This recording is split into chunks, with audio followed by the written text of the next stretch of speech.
자, 이제 화법, EBS 수능 특강, 네, 화법 부분이죠. 5강의 첫 번째 글을 먼저 하겠습니다. 24학년도 EBS 수특이고요.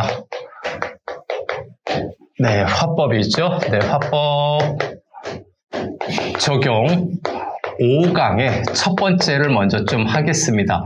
5강 적용 첫 번째에 관한 글은 바로 핵융합 에너지에 관련된 내용이에요. 즉 핵융합 발전이라고 봐야 되겠죠. 제목을 간단하게 좀 쓰겠습니다. 핵융합 발전, 원자력 발전소구나 이런 느낌이 좀 들죠. 어떤 건지 발표 내용에서 정보를 좀 확인하겠습니다. 일단 첫 번째 문단은 발표자의 어떤 화제 소개가 좀 나타나고 있죠. 그래서 한번 보면 안녕하세요 해서 들어갔는데 일단 첫 번째 핵융합 발전이라고 여기 되어 있어요. 그래서 좀 빠르게 진행을 해볼까요? 이것이 중심 화제입니다. 그래서 중심 화제를 제시하고 있고 이거에 대해서 이제 그 정보를 전달하는 말을 하겠다는 얘기죠. 여기서 보니까 발표라고 하는 거 보니까 네, 정보를 비교적 객관적으로 전달하게 될 거예요. 객관적 전달이라는 특수성을 가진 글입니다. 글이라기보다는 네, 말이겠죠. 그래서 이게 발표 주제다. 핵융합 발전을 발표 주제로 정했다라고 얘기를 하고 있고요.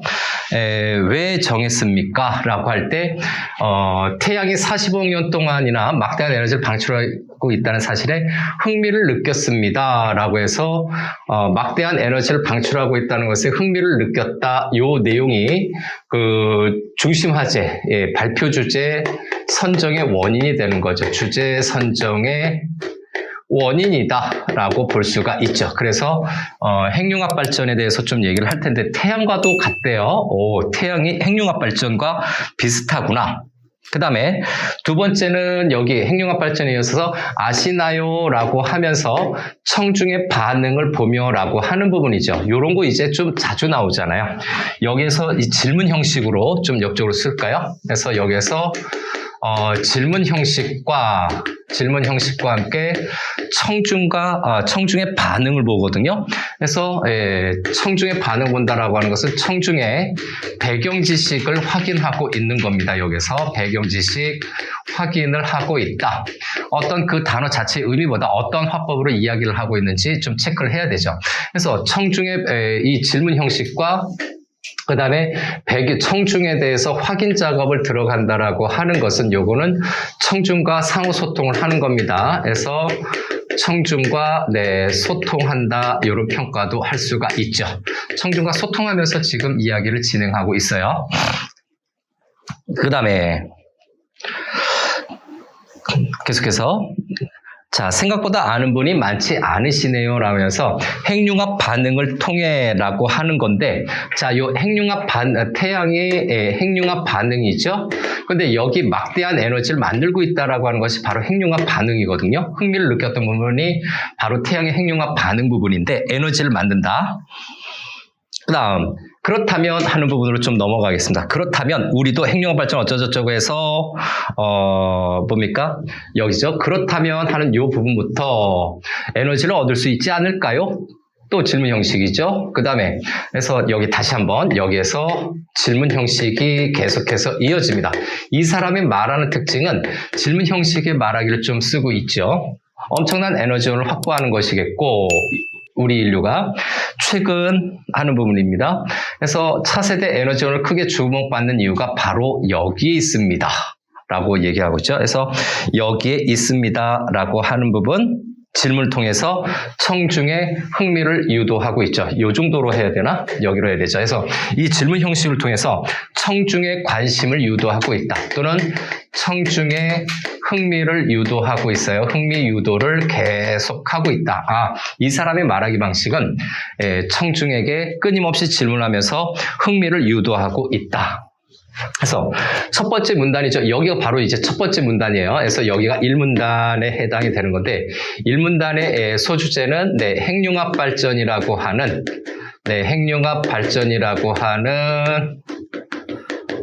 어떤 발표 화제를 소개하고 있죠.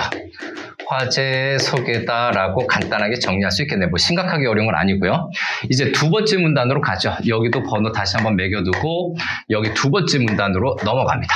먼저 화면을 보시죠 라고 하는 부분인데, 자, 화면에 그림을 보여준대요. 그래서 화면의 그림이라고 하는 것은 시각 자료를 또는 매체 자료를 활용하고 있는 거죠. 시각 매체 자료를 활용하면서 화면이죠.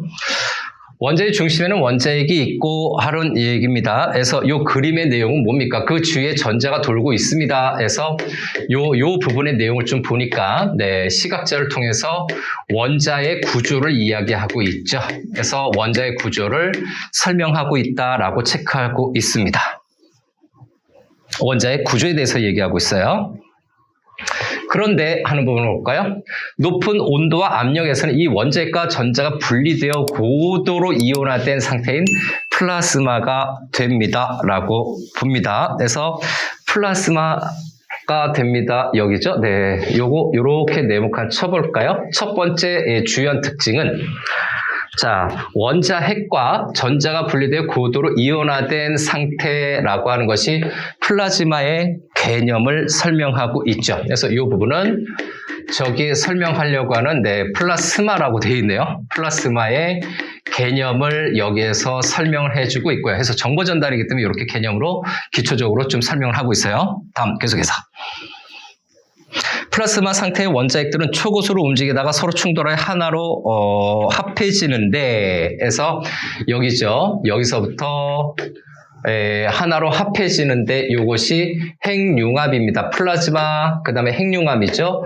요 핵융합의 개념이에요, 여기가. 그래서 핵융합의 개념도 이야기를 하고 있고요. 그죠? 네, 플라즈마의 개념, 핵융합의 개념에서 개념적인 표현들을 지금 많이 쓰고 있어요. 여기 개념, 여기도 개념, 이렇게 되죠.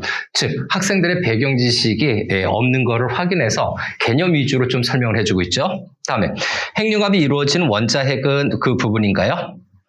그래서 충돌 전에 두 원자핵을 합한 것보다 가벼워지는데, 이때 손실된 질량은 질량 에너지의 에너지 동등성의 법칙에 따라 에너지로 전환되는데, 이것이 핵융합 에너지죠. 그래서 여기서 세 가지죠. 핵융합 에너지에 대해서 얘기를 하고 있는데, 이 핵융합 에너지가 바로 뭡니까? 여기죠. 여기서부터 따라 에너지로 전환되는 거죠. 그래서 에너지로 전환되는 거죠. 또 질량 에너지 동등성의 법칙이 작용돼 이 전환되는 것이 바로 핵융합 에너지다라고 얘기를 하고 있어요. 그래서 여기 전환됩니다. 이것이 또 핵융합 에너지의 개념을 제시하고 있어요. 그래서 두 번째 문단은 개념이 무려 하나, 둘, 세 개씩이나 언급이 되고 있죠. 그래서 두 번째 문단의 소주제를 좀 정리하겠습니다. 최종적으로 얘가 중심이에요. 뒤에 있는 게 중심이기 때문에 핵융합 발전을 얘기하고 있으니까 핵융합 에너지의 기초적인 개념을 설명하고 있는데, 여기서 하위 요소로 들어간 게 뭐다? 하위 요소로 들어가는 것이 첫 번째 핵융합 에너지에 관련된 개념 요소가 플라스마, 그 다음에 저기 있는 것처럼 핵융합,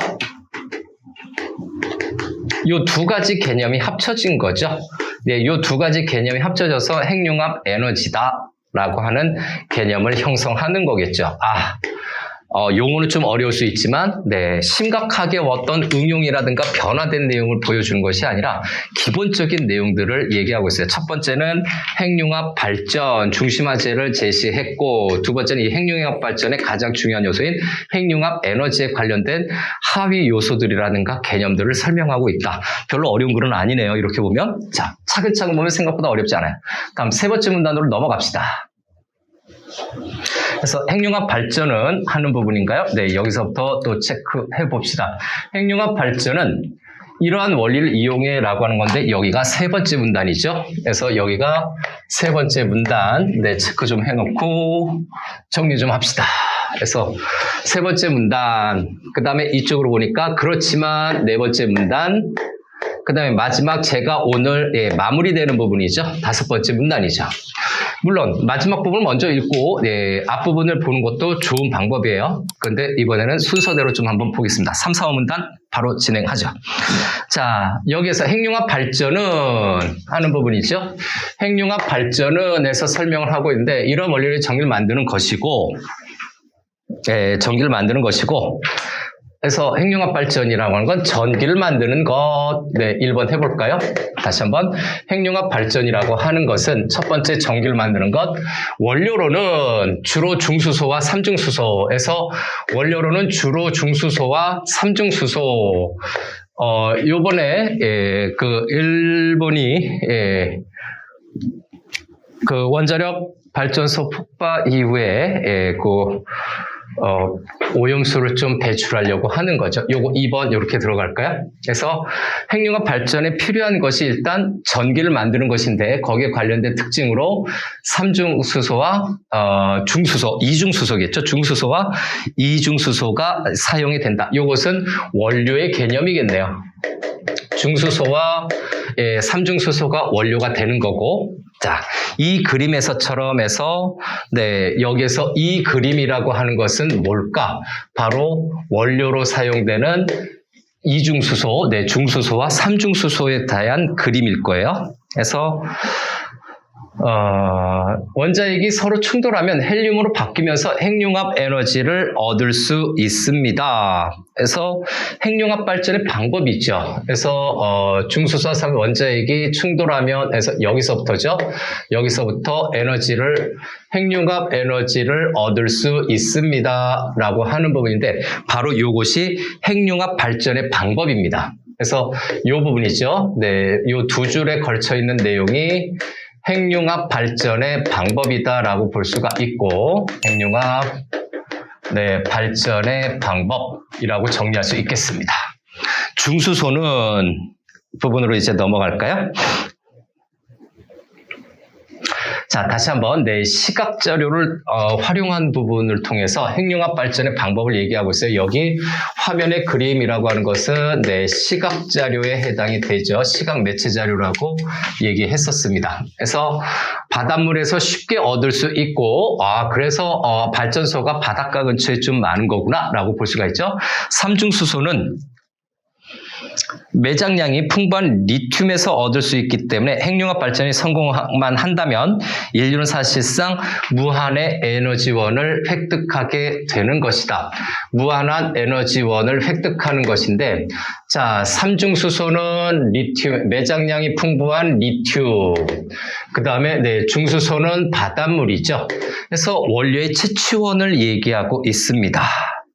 그래서 에너지원인데 지금 여기에서는 두 가지가 나오고 있죠. 빨간색으로 할까요? 바닷물하고 해서 핵융합 에너지 요거를 3번으로 해야 되겠네요. 요걸 3번으로 하고 핵융합 에너지, 그 다음에 중수소는 바닷물 4번, 그 다음에 삼중수소는 리튬, 삼중수소는 리튬에서 얻는다라는 점, 그 다음에 무한한 에너지원을 획득한다라고 하는 요 6번은 바로 핵융합 발전의 장점이에요. 그래서 여기에서 이렇게 여기다 연결하면 되겠죠. 이게 장점에 해당이 되는 겁니다. 무한정의 에너지를 얻을 수가 있다라는 얘기죠. 핵융합 발전의 장점. 그죠? 발전 방법이 있고 핵융합 발전의 장점 첫 번째가 여기에서 나타나는데, 자, 여기에서도 또 뭡니까? 성공한다면 무한한 에너지를 얻는데 그 장점에 관련돼서 좀 정리를 하면 무한한 에너지를 얻을 때 재료 뭐라고 할까요? 이중수소나 삼중수소를 쉽게 얻을 수 있다라고 얘기를 하네요. 그래서 원료를 쉽게 구할 수가 있죠. 그래서 원료를 쉽게 구할 수 있고 플러스 무한 에너지다라고 보는 거죠. 무한 에너지를 얻게 되는 것이 장점의 첫 번째 내용이죠. 게다가 추가되는 거죠. 핵융합 발전은 온실가스, 미세먼지, 방사성 물질과 같은 폐기물을 전혀 배출하지 않는 데다가 여긴가요? 배출하지 않는 데다가 해서 폐기물을 전혀 배출하지 않는 요것이 장점 두 번째가 되겠죠. 그래서 여기에다 쓸까요, 이건요? 장점 두 번째가 되죠. 폐기물이 없대요. 그럼 요거 장점은 1번이 되겠죠. 원료를 쉽게 구할 수 있고 무한 에너지를 얻을 수 있다. 두 번째, 폐기물이 전혀 발생하지 않는다. 라고 하는 거고요. 핵분열을 이용한 원자력 발전보다 효율이 7배나 높습니다. 장점이죠. 그래서 원자력 발전보다 여기로 들어가죠. 그래서 원자력 발전보다 효율이 7배나 높습니다. 라고 하는 것은 핵융합 발전의 장점 세 번째가 되죠. 원자력 발전소 하면 핵분열을 이용하는 것도 또는 핵융합을 이용하는 것도 우리 구분 못할 수 있는데 핵융합 발전소, 핵분열 발전소 뭐 이렇게 좀 나뉘나 보죠. 무식하죠? 제가 이러한 점에서 핵융합 에너지 인류의 미래 운명을 좌우할 중요한 에너지로 주목받는 것입니다. 그래서 중요한 에너지원이다라고 되는 거죠. 요거까지는 안 해도 될 것 같아서 여기에서 7번인가요? 6번이 무한한 에너지 획득, 그 다음에 7번이 요거죠. 7번이자 장점입니다. 그래서 여기 세 번째 문단의 소주제를 좀 정리하자면 세 번째 문단은 핵융합 발전의 이점이죠. 그래서 핵융합 발전의 장점을 세 가지로 얘기했어요. 발전의 어떤 장점 세 가지가 나타나고 있습니다. 장점 세 가지. 원료를 쉽게 얻을 수 있다. 무한정 에너지다. 두 번째는 폐기물이 전혀 없다. 그 다음에 효율이 높다 해서 여기 효율이라고 하는 단어가 또 효율이 7배 요게 또 키워드가 되는 거죠. 그래서 저희가 7번, 여기가 8번이 되겠습니다. 그죠? 8가지 내용으로서 핵융합의 장점에 대해서 이야기를 하는데 크게 정리된 것, 이 세 가지가 무엇인지 필요하다면 적을 수가 있죠. 원료 쉽게 구하면서 무한 에너지예요. 무한 에너지를 다룰 수 있다. 두 번째가 폐기물이 생기지 않는다. 그다음 세 번째는 효율이 7배다. 원자력 핵분열 발전보다 효율이 7배다라고 하는 거죠. 이 정도입니다. 다음 네 번째 문단으로 가죠. 다섯 번째 문단은 마무리 내용이기 때문에 별거 어려운 게 없을 거고요. 그런데 핵융합 발전의 장점만 있을까요? 아니죠. 그렇지만 하는 부분에서 반대 내용이 펼쳐질 거예요. 그렇지만 하는 부분에서 역접입니다. 내용이 반대로 바뀐다는 내용이죠. 넘어야 할 산은 문제점을 암시하는 거죠. 문제점을 암시하고 있어요. 핵융합 발전을 하려면 핵융합 연료를 플라스마 상태로 만든 뒤 높은 온도로 가열해야 하는데 그죠? 넘어야 할 산도 있습니다. 그래서 뭡니까? 지구와 태양 사이의 압력차를 고려하면 태양보다 훨씬 높은 1억 도시인가요? 그래서 넘어야 할 산, 문제점 또는 문제점을 암시한다라고 하는 것은 조건이 필요하다라는 내용이죠. 그래서 그 조건의 첫 번째, 1억 도시 이상으로 가열을 하는 것이 핵융합 발전의 조건이죠. 그래서 요거 조건으로 써놓을게요. 조건 첫 번째, 1억 도시 이상으로 가열을 할 수 있어야 된다. 기술이겠죠. 핵융합 발전의 조건 첫 번째, 1억 도시 이상으로 가열을 해야 되고, 자, 계속해서 볼까요?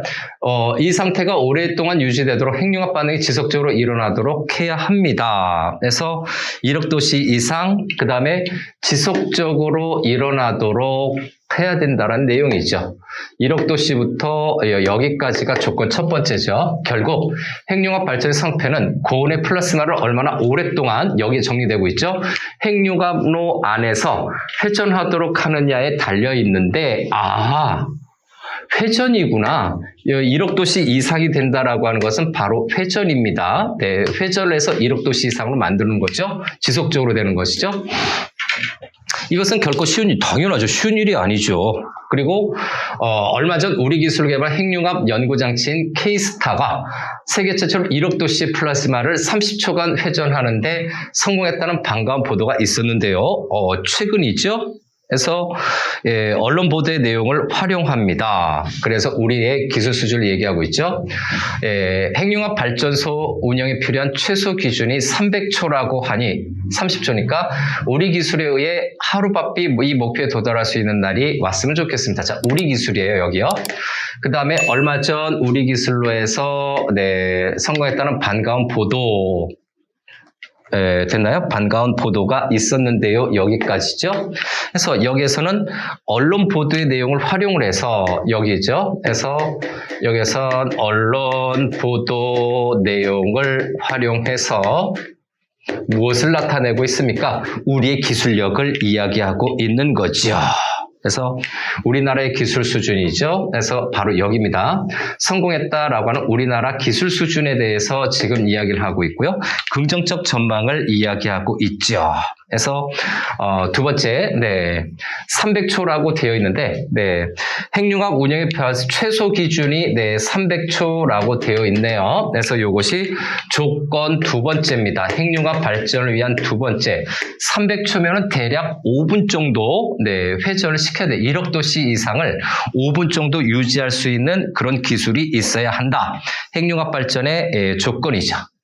그 다음 우리 기술에 대한데 이 우리 기술에 대해서 뭐라고 얘기합니까? 좋겠습니다라고 하는 것은 기대감이죠. 그래서 미래 핵융합 발전에 대한 어떤 국내 기술 발전에 대한 기대를 갖고 있죠. 그래서 국내 기술 발전에 대해서 기대와 전망을 제시되고 있는데 이제 슬슬 마무리되는 것 같죠. 그래서 별거 없습니다. 그래서 네 번째 문단은 핵융합 발전에서의 어떤 해결해야 될 과제겠죠. 이 정도에다 쓸까요? 4문단의 핵심은 핵융합 발전에서 장점도 있었지만 핵융합 발전에서의 어떤 해결 과제죠. 해결 과제와 전망을 해결 과제와 어떤 기대감을 이야기하고 있습니다. 긍정적으로 보고 있네요. 다음 이제 마지막 단락으로 넘어갑니다. 그래서 제가 오늘 발표에 활용한 자료는 모두 핵융합 에너지 연구원 누리집이라고 하는 거죠. 이것이 별표 칠까요? 자료 출처입니다. 자료의 출처를 지금 명확히 제시를 해서 신뢰성을 확보하고 있죠. 신뢰성이 높아지는 거고요. 조금 어려운 내용도 하는 부분인가요? 있었는데 제가 발표한 내용을 잘 이해하셨나요? 해서 여기 계속해서 질문 형식이 있죠. 마무리도 질문의 형식을 통해서 청중의 반응을 보며 라고 하는 부분인데 청중과 소통을 하고 있죠. 청중과 소통을 하면서 말하기를 진행하고 있는 겁니다. 그래서 청중과 소통 또는 청중의 이해 정도를 청중의 이해도 내가 설명을 이해했는 이해도를 확인한 것으로 볼 수가 있죠. 모두 잘 이해해 주셨다니 다행입니다. 라고 얘기를 한 거죠. 제 발표는 여기서 마무리하겠습니다. 감사합니다. 해서 발표를 마무리하고 있네요. 그래서 다섯 번째 문단은 요거죠. 자료 출처 제시와 청중의 이해 확인이죠. 청중의 이해도 확인을 하고 있네요. 그리고 마무리하고 있습니다. 끝났어요. 마무리할게요.